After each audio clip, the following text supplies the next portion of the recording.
I can't function without my morning coffee. You're not an alcoholic if you're in college. Have you ever heard these statements, or maybe even been caught saying them yourself? What you may not realize is that these phrases are normalizing forms of addiction. Oftentimes, as a society, we don't recognize that we normalize and destigmatize certain socially acceptable forms of addiction while ostracizing and dehumanizing the people who fall victim to substance abuse disorder and other more taboo scenarios.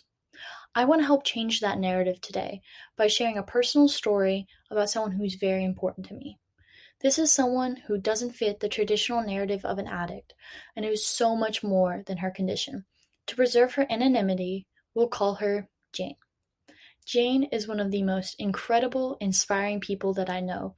She's incredibly intelligent and graduated high school early and earned 2 degrees in biology before the age of 22. She's also fluent in Spanish. She studied abroad in Spain for a year and now teaches as a Spanish high school teacher. She's also an incredibly talented whitewater kayaker and downhill skier. From what I've told you thus far, you probably would never believe that Jane has suffered from a heroin addiction. When Jane was only 15 years old, she was in a car accident that left her unable to walk for months. She also suffered from amnesia and couldn't even remember her own family's names. I remember clutching her hand tightly in the hospital room and hoping she'd remember who I was eventually. Thankfully, she made a full recovery from the accident. She was placed on prescription opioids to help ease her pain. Although I'm not sure of her exact path into substance abuse, I believe that this may have definitely been a factor. When I first got the phone call that she was struggling, I broke down. I had the first panic attack of my life.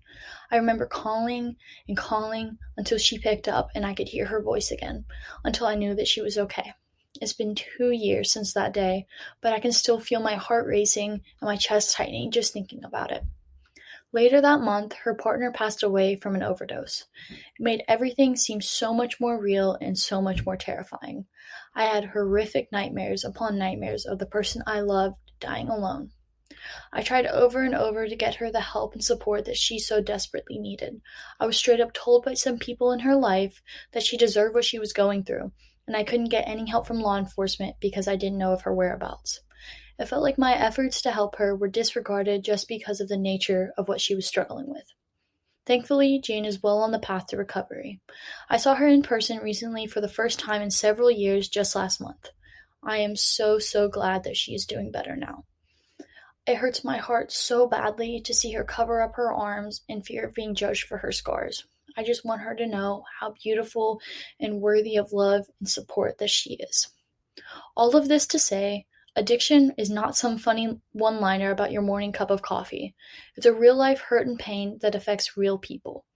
There's nothing morally wrong with people with substance abuse disorder. They're not bad people for having chronic health conditions that can be insanely hard to control. I hope that if you take one thing away from this video, it's that addicts are not the boogeyman. They are people with families who love and care about them, and they are so much more than the sum of their struggles. Thank you for your time.